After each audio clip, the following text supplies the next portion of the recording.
Letter வந்திருக்கு பாரு.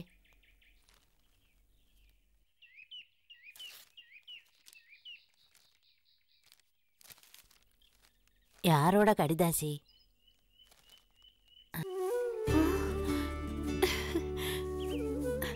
அப்பாவை 2 நாள்ல ஜெயில இருந்து விடுதலை பண்ணுவாங்க பாட்டி. கடவுளே பாட்டி, நிஜமா எனக்கு இன்னைக்கு திரும்பி போனோம்.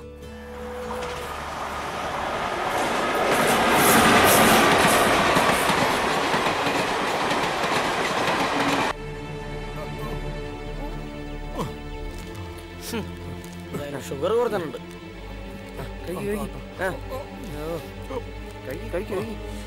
അമ്മക്ക് കൊടുക്കും മനുഷ്യ.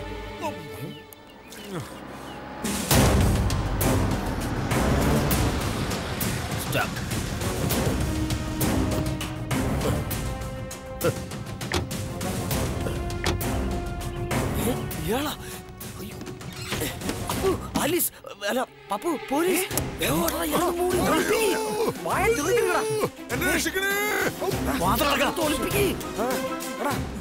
ഈ തുണി എടുത്ത് ഒളിപ്പിക്ക്.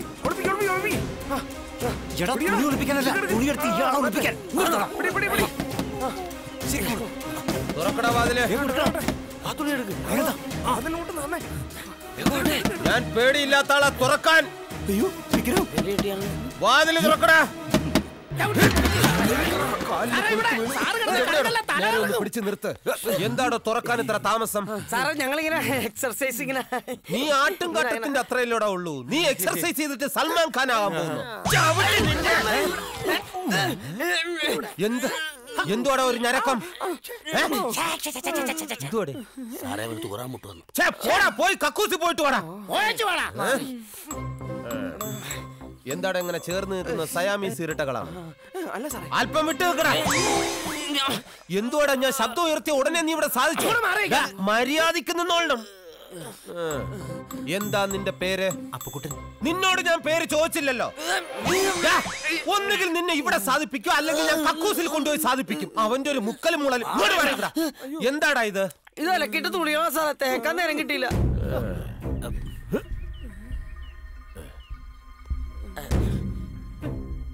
ഇത് ഷഡ്ഡിയാണോ അതോ ചീനവലയാണോ? ഈ വീട്ടിൽ വേറെ ആരൊക്കെയാടാ താമസം? ഈ വീട്ടിൽ വേറെ ആരും താമസമില്ല സാർ. അപ്പൊ ഇവിടെ ആരും താമസം ഇല്ലേ? ഈ വീട്ടിൽ ഞാൻ താമസമുണ്ട് സാർ. പിന്നെ നീ വേറെ ആരും താമസം ഇല്ലെന്ന് പറഞ്ഞതോ? ഈ വീട്ടിൽ ഞാനല്ലാതെ വേറെ ആരും താമസമില്ലെന്ന് പറഞ്ഞതോ? അപ്പൊ പിന്നെ ഇവന്മാരാടാ? കുറച്ചു ദിവസമായിട്ട് ഞങ്ങൾ ഇവിടെ തന്നെ താമസം. കൊന്നു കളയും ഞാൻ. നീ ആദ്യം പറഞ്ഞു ഇവിടെ താമസം ഇല്ലാന്ന്, ഇപ്പൊ പറഞ്ഞു താമസം ഉണ്ടെന്ന്. എന്നെ വെറുതെ പ്രാന്തനാക്കരുത്. ഞാനിപ്പോ വെടിവെച്ച് നമുക്ക് പുറത്തിരുന്ന് സംസാരിക്കാം. അത് ശരി. ഇപ്പൊ റാസ്കൽ നിനക്ക് താഴെ വന്നൂടെ? എന്റെ പുറത്ത് നിന്ന് സംസാരിക്കാൻ പറ്റൂ? കേട്ട് കളയും ഞാൻ. സത്യം പറയടാ, ഇവിടെ നിങ്ങളല്ലാതെ ഒരു ബാധയുണ്ട്. പറയടാ, ആരടാ ബാധ? സാറേ ബാധയുണ്ട് സാറേ. പറയടാ. കണ്ണൊക്കെ തള്ളി, പല്ലൊക്കെ ഉന്തി, വായിൽ ചോരയെ പറഞ്ഞില്ലേ ഇവിടെ ബാധ ഉണ്ടെന്ന്? ബാക്കി പറ. ആ ബാധ വരുന്നത് കണ്ടാലുണ്ടല്ലോ സാറ് പോലും അറിയാതെ മൂത്രമൊഴിച്ചു പോകും. നീ കണ്ടിട്ടുണ്ടോ? ഇല്ല. ഇനി ബാധയെ നീ എവിടെയെങ്കിലും വെച്ച് കണ്ടു കഴിഞ്ഞാൽ നൈസ വിളിച്ചിരുത്തി ഒരു പെഗ്ഗൊക്കെ കൊടുത്തിട്ട് ആനന്ദിപ്പിച്ച് ഇവിടെ ഇരുത്തിയിട്ട് നീ സ്റ്റേഷനിലേക്ക് ഫോൺ ചെയ്ത് പറയണം, എനിക്ക് 2 മാസം ലീവ് എടുത്ത് വീട്ടിൽ ഇരിക്കണം. ഇവിടെ സ്ഥിര താമസമാണോ? അതെ സർ. എന്നാൽ ആ ചീനവല മാറ്റിയിട്ട് നല്ല 2 അണ്ടർവെയർ വാങ്ങിച്ചു. എന്ത് തൊളയാലും ഞാൻ ഇത്രയും തൊള്ളയിട്ടിട്ടില്ല.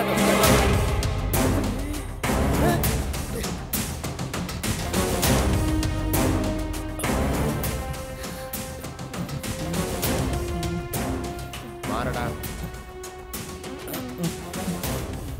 മാറടാ.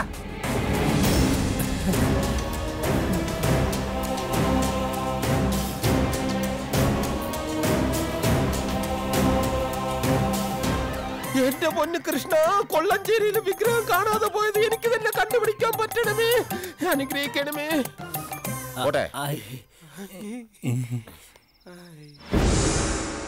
ഭാർഗവ, നിങ്ങൾ എന്ത് വിഡ്ഢിതമാണ് കാണിക്കുന്നത്? നിങ്ങൾ ആ SS നായരെ സ്വതന്ത്രനാക്കും, അല്ലെങ്കിൽ 2 ദിവസത്തിനുള്ളിൽ നിങ്ങളും അകത്താകും.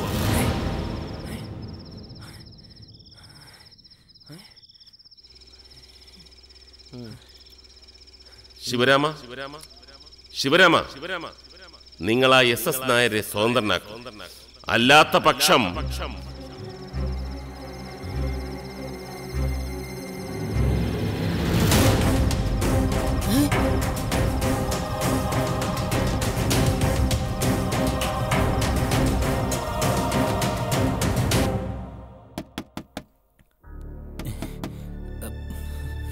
ഞാനാടാ.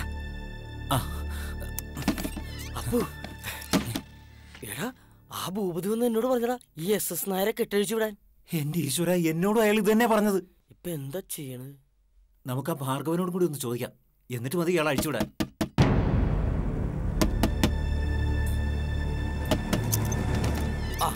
നീയായിരുന്നോ? എടാ ആ ഭൂപതി. നീ ഒന്നും പറയണ്ട, ആ ഭൂപതി ഞങ്ങളുടെ അടുത്തും വന്ന് പറഞ്ഞു ഇയാൾ അഴിച്ചുവിടാൻ, അതല്ലേ? അതെ. ഇനിയൊന്നും നോക്കണ്ട, അയാളെ അഴിച്ചുവിടാൻ നോക്ക്. അതെ, എന്നെ രക്ഷിക്കാനായിട്ട് ഇപ്പോ ആരാ ഈ ഭൂപതി? എവിടുന്ന് വന്നു? ഇതിലെന്തോ ഒരു ചതിയുണ്ട്. അയാൾ ചതിയനോ വഞ്ചകനോ ഒന്നുമല്ല, സത്യമാണ്. ഇങ്ങനെ പോയാ 2 ദിവസത്തിനുള്ളിൽ നമ്മളകത്താവും. അയാളെ നിങ്ങൾക്ക് അത്ര വിശ്വാസമാണെങ്കിൽ ഈ ദേവവിഗ്രഹം ഞാൻ കൊണ്ട് കുഴിച്ചിട്ടോളാം. ഈ കുറ്റം ഞാൻ ഏറ്റെടുത്തോളാം. എന്നാലും ആ ബോസും കൂട്ടർക്കും ഈ വിഗ്രഹം ഞാൻ വിട്ടുകൊടുക്കില്ല.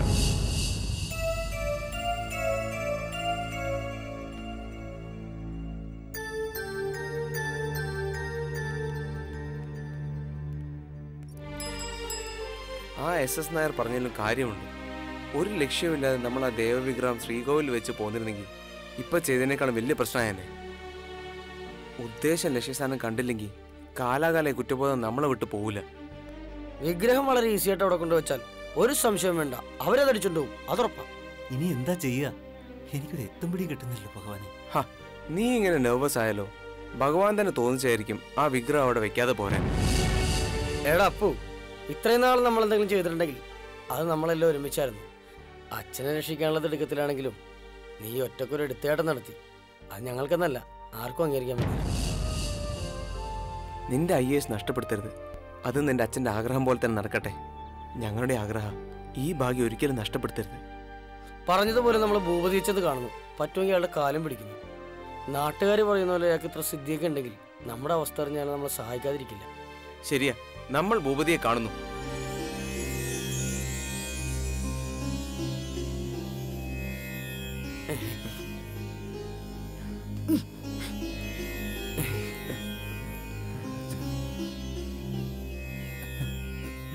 സ്വാമി, ഞങ്ങളൊരു അപകടത്തിൽപ്പെട്ടിരിക്കുക, ഞങ്ങളെ രക്ഷിക്കണം. എല്ലാം ഞാൻ മനസ്സിലാക്കും. അച്ഛന്റെ ജീവൻ രക്ഷിക്കാൻ വേണ്ടി മാത്രം ചെയ്തതാ സ്വാമി. നാട്ടുകാരുടെ മുമ്പിൽ ഞങ്ങൾ അപമാനിക്കരുത്. ഒന്നും ഞാൻ മനഃപൂർവ്വം പറയുന്നതല്ല. ഒരു പ്രശ്നം വെക്കുമ്പോൾ ഒന്നും മറച്ചു വെക്കാൻ എനിക്ക് കഴിയുകയുമില്ല. മാപ്പ് തരണം സ്വാമി. മാപ്പ് തരാൻ ഞാൻ ആരുമല്ല. ഏത് കാരണം വെച്ച് നോക്കിയാലും മോഷണം മാപ്പർഹിക്കുന്ന കുറ്റവുമല്ല. അത് നിങ്ങൾ മനസ്സിലാക്കണം. ഞങ്ങൾ ഇനി എന്ത് ചെയ്യണം സ്വാമി? നിങ്ങൾ നിയമത്തിന്റെ മുമ്പിൽ കീഴടങ്ങണം. അതോടൊപ്പം SS നായരുടെയും അധോലോക സംഘങ്ങളുടെയും നീക്കങ്ങൾ നിരീക്ഷിക്കുകയും സമയാസമയങ്ങളിൽ എന്നെ അറിയിക്കുകയും വേണം. വിഗ്രഹം കിട്ടുന്നതിന് വേണ്ടി ആ ബോസും കൂട്ടരും SS നായരെയും ഭീഷണിപ്പെടുത്തിക്കൊണ്ടിരിക്കുക സ്വാമി. സൂക്ഷിക്കണം. അവരെ വലയിലാക്കാനുള്ള പദ്ധതി വഴിയെ ഞാൻ നിങ്ങളെ അറിയിക്കാം. ഇനി ബോസും കൂട്ടരും നിങ്ങളെ അന്വേഷിച്ചു വന്നാൽ ഒരു നാടകം കൂടി നിങ്ങൾ അവരുടെ മുന്നിൽ ആടേണ്ടി വരും. തുടർന്നുള്ള നിർദ്ദേശങ്ങൾക്കായി നിങ്ങൾ കാത്തിരിക്കും. പിന്നെ നിങ്ങളെ രക്ഷിക്കുന്ന കാര്യം അത് ഞാൻ ഏൽക്കില്ല. ഭഗവാൻ തീരുമാനിക്കും.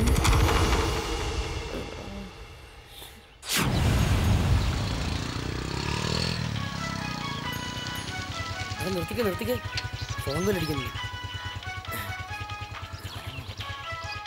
ഹലോ, ഇങ്ങോട്ടൊന്നും സംസാരിക്കണ്ട, ഞാൻ പറയുന്നത് മാത്രം കേട്ടാ മതി. ആ ബോസിന്റെ ആൾക്കാർ എന്നെ തേടി വീട്ടിൽ വന്നിരുന്നു. ഞാൻ കരഞ്ഞ് കാല് പിടിച്ചതിനാൽ അവസാനം വാണിംഗ് എന്ന നിലയിൽ 1 ദിവസം സമയം കൂടി തന്നിട്ടുണ്ട്. എനിക്ക് നിങ്ങളെ നിർബന്ധമായും കണ്ടേ തീരും. നിങ്ങൾ എവിടെയുണ്ടാവും? ഞങ്ങൾ വീട്ടിലുണ്ടാവും. ഓ, ഓക്കെ. ഈ ഡമ്മി വിഗ്രഹം ഞാൻ നിങ്ങൾക്ക് തരുന്നു. ആ ബോസും കൂട്ടിൽ നിന്ന് രക്ഷപ്പെടാനുള്ള രക്ഷാകവചം. ഇനി നിങ്ങൾ ബുദ്ധിപൂർവം പ്രവർത്തിച്ചാൽ ഈ വിഗ്രഹം നിങ്ങൾക്കൊരു സഹായമാകും. ബോസിനല്ലാതെ ഒറിജിനൽ വിഗ്രഹം മനസ്സിലാക്കാനുള്ള കഴിവ് ആ കൂട്ടത്തിൽ ആർക്കുമില്ല. ഉടനെ തന്നെ നിങ്ങൾ ഭൂപതിയെ പോയി കാണണം. ഇനി നമ്മൾ തമ്മിൽ കണ്ടെന്ന് വരില്ല. അപ്പോ എല്ലാം പറഞ്ഞതുപോലെ.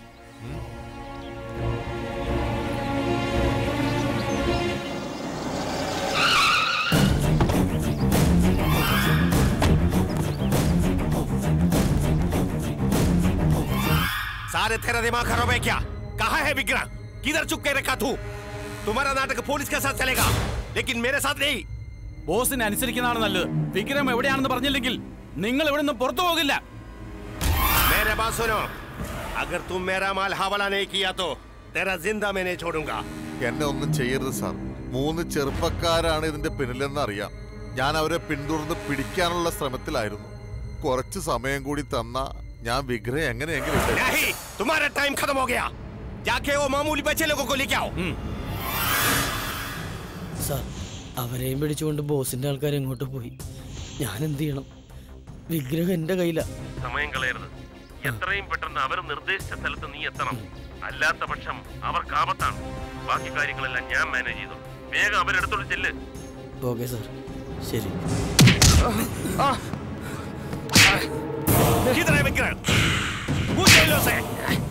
എവിടേക്കാടാ ആ നായിന്റെ മോൻ വിഗ്രഹമായിട്ട് ഓടിയത്? സത്യം പറഞ്ഞോ, ഇല്ലെങ്കിൽ കൊന്നുകളയും.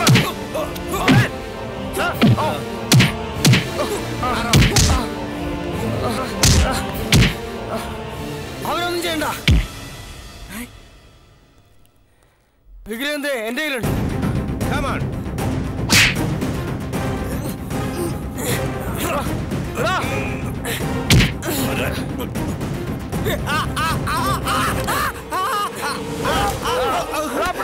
पकड़ो. उसको पकड़ा.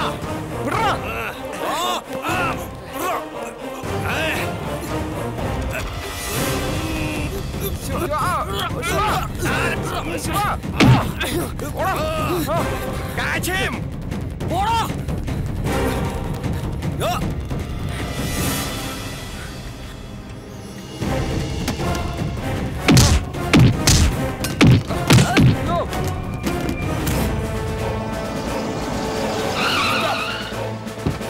സദാനന്ദ ഭൂപതി,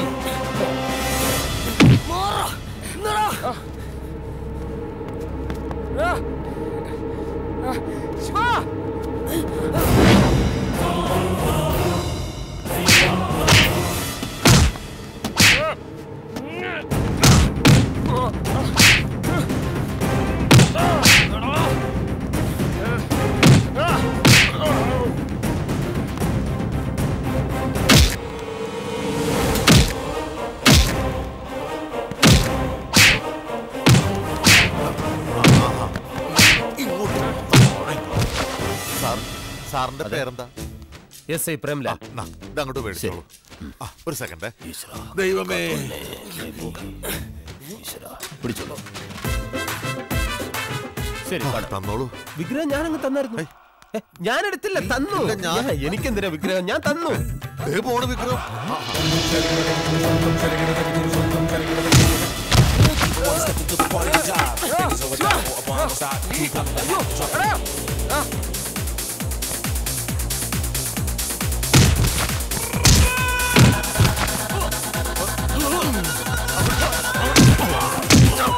ഇതാ നിങ്ങളുടെ വിഗ്രഹം.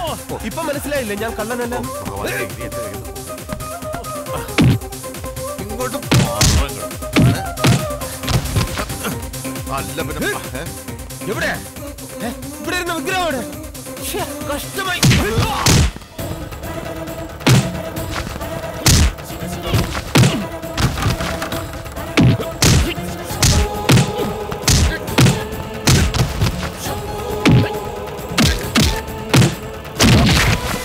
അയ്യോ, പോലീസുകാരനാണ്, ഇടിക്കരുത്, പാവം കിട്ടും. ദേ അവിടെ.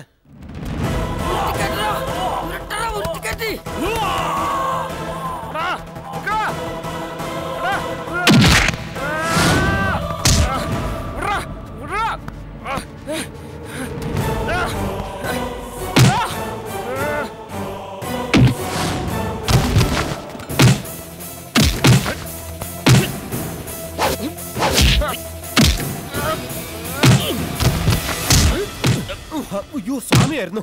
ഇരുന്നില്ലേ, ഓർക്കണം.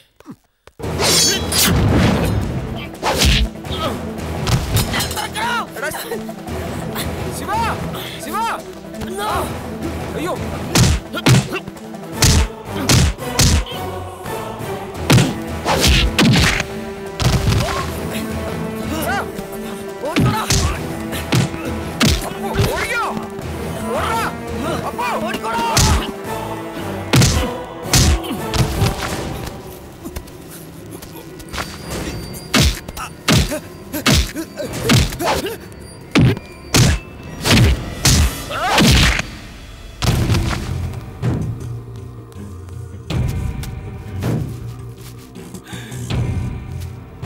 असली नहीं है, नकली है।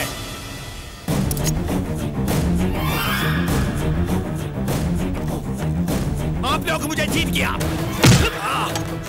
മലയാളത്തിൽ പറയണം. നീ ആരാണെന്ന് എനിക്കറിയാം. ഒറിജിനൽ വിഗ്രഹം എത്തേണ്ടടുത്ത് എത്തിച്ചു കഴിഞ്ഞു. എത്തേണ്ടടുത്ത് എത്തിക്കാൻ ഇയാളാരാ? ഞാൻ ഭൂപതി, സദാനന്ദ ഭൂപതി. അവരെ കാണുന്നില്ലല്ലോ.